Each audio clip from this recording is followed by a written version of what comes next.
On va parler du Homer. Vous savez qu'il y a quelque chose de très étonnant, c'est que l'Égypte est considérée comme un espace géographique, historique, métaphysique, absolument fermé, au point où chaque personne avait un numéro. Vous savez qu'il y a eu des scénaristes qui ont volé au Midrash toutes sortes de choses pour faire des films. Il y avait une série qui s'appelait Le Prisonnier, où les gens étaient emprisonnés dans une ville, et quand ils voulaient se sauver, il y avait une bulle blanche qui les poursuivait, qui les attrapait. On ne pouvait jamais se sauver. Ben, ça, c'est des Midrashim qui disent que il y avait comme ça des sortes de kishouf, de magie, où les Égyptiens étaient passés maîtres dans l'art d'empêcher tout esclave de se sauver. C'était impossible. Il y avait toutes sortes dans le Midrash, il y a écrit toutes sortes de choses extraordinaires, avec des bulles qui allaient sauver les gens, qui avaient des fils invisibles qui les empêchaient de sortir, et que chacun avait un numéro, chacun était numéroté. Eux avaient gardé leur nom, leur dignité en gardant leur nom, mais les Égyptiens, on disait chacun un numéro. C'est-à-dire que Mispar, le compte, était un outil d'aliénation du peuple juif. Or, la première, et sortir d'Égypte, c'est sortir du compte, sortir du Mispar. D'ailleurs, la gamatria de Mispar, c'est la même gamatria que l'Égypte. C'est exactement la même gamatria que l'Égypte. La même force numérique. Et donc, il y a une chose de tout à fait étonnante, c'est qu'en sortant du compte, la première chose qu'on fait, c'est qu'on compte. Puis qu'on compte le Homer le lendemain de Pessah. Comment se fait-il qu'on compte le lendemain d'être sorti du compte? Alors, pour comprendre ça, on doit aller un petit peu, reculer un petit peu en avant. C'est que le soir de Pessah, d'habitude, comme ça le Rambam dit, le monde de la journée, le monde du soleil, c'est le monde de l'action, le monde des mitzvot, le monde du travail. Et le monde de la nuit, c'est le monde de l'étude de la Torah.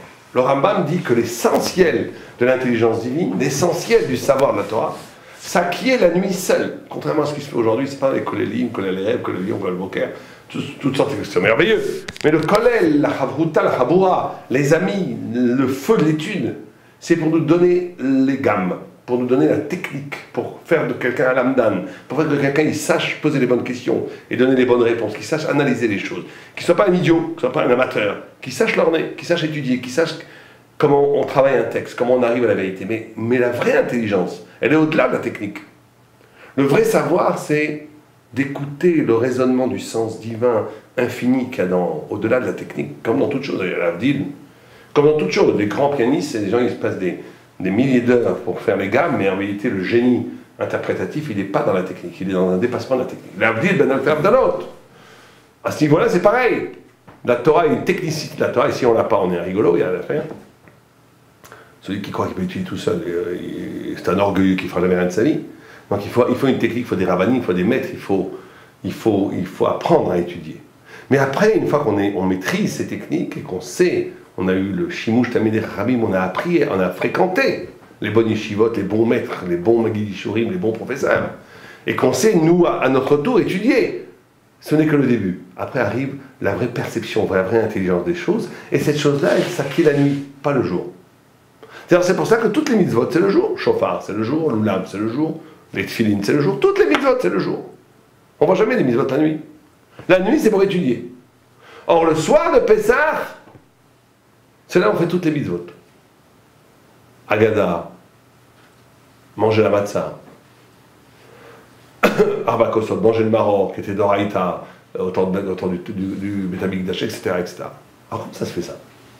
Pire que ça, cette nuit, c'est une nuit qui est presque jour, puisqu'on dit le Hallel avec une bracha. La plupart des Keilot disent le Hallel avec une bracha. C'est aussi bizarre. On n'a jamais vu qu'on dit un Hallel avec une bracha la nuit. Donc il y a une sorte de retournement dialectique du jour vers la nuit. La nuit devient le jour devient la nuit. Comment c'est possible? C'est comme ça. C'est que quand, et le Brisker Rov dit, il y a un très grand yesod, quand il nous a dit, Paro, de sortir la nuit, après Barbakat Bechorot, on aurait dû sortir, on était complètement fous. Imaginez quelqu'un qui vous propose 10 millions de dollars, 20 millions d'euros, qui vous les promet 100 fois, et 100 fois il vous les donne, il vous les rend pas, il vous les donne pas. Et là un jour il dit prenez-les, et vous l'avez, vous pouvez le prendre au bout des mains, et vous ne le prenez pas. C'est de la folie. On n'est pas parti le soir où il nous a dit pas, il aurait pu changer d'avis. À ce moment-là, on a fait un acte de émouna, de foi extraordinaire. On a fait un acte de foi extraordinaire, de émouna extraordinaire. Pourquoi? Parce que, écoutez bien, ça c'est très important. Si on était sorti la nuit, comme Paro nous a demandé de sortir, on serait encore esclaves dans nos têtes.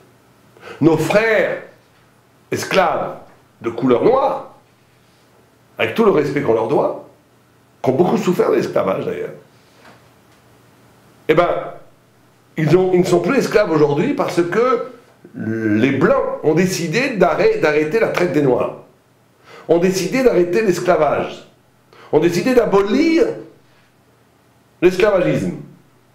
Mais quelque part, la brûlure d'être esclave, elle est à jamais. Parce que quelqu'un qui n'est plus esclave, parce que son maître lui a dit qu'il n'est plus esclave, il est encore esclave. Donc la seule façon de s'arracher de l'esclavage, c'est d'être libre dans sa prison. Et donc il fallait qu'on soit libre en Égypte, pas simplement libre parce qu'on est sorti d'Égypte. Il fallait être libre en Égypte. C'est ce que le Brisker-Rov et le Raphaël aussi dit, qu'à Svedinim, il y a deux dînes, il y a un dîne qui est la Chérout et un dîne Tziat Mitzrayim. La Chérout, c'est la liberté, le deuxième, c'est sortir d'Égypte. La Chérout, la liberté, elle se devait d'être en Égypte elle-même. Parce que si on avait été libre parce qu'on est sorti d'Égypte, ça veut dire que notre liberté, elle est circonstancielle. Notre liberté, elle est parce nos maîtres ne sont plus là. Mais quand on est libre parce que le maître n'est plus là, quelque part dans notre tête, le maître est toujours là. Quelqu'un qui sort de prison parce qu'on l'a libéré, quelque part la prison est toujours dans sa tête. Alors que s'il est libre en prison, on ne pourra jamais le rendre esclave. Être libre, ce n'est pas être libre parce que tu t'arraches du problème. C'est parce que tu résous le problème dans le problème.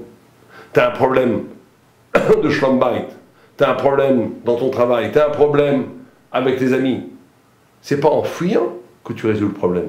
C'est à l'intérieur même du problème, c'est d'en t'en libérer. La liberté, ce n'est pas fuir ce qui t'aliène, c'est de renverser dialectiquement la nuit en jour. C'est de renverser dialectiquement ce qui t'aliène en si bas de liberté. Et c'est ça qui s'est passé. Quand on a dit à Paro, on ne sortira pas maintenant. Quand toi tu nous dis, on sortira quand Dieu nous dira, demain, et pas en pleine nuit comme des voleurs, on sortira demain matin en pleine lumière. On sortira quand Dieu nous dira. Quand on a dit ça, quand Moïse a dit ça dans les yeux dans les yeux, droit dans les yeux, à Paro, on est devenu libre. Tout le pouvoir de Paro s'est écroulé.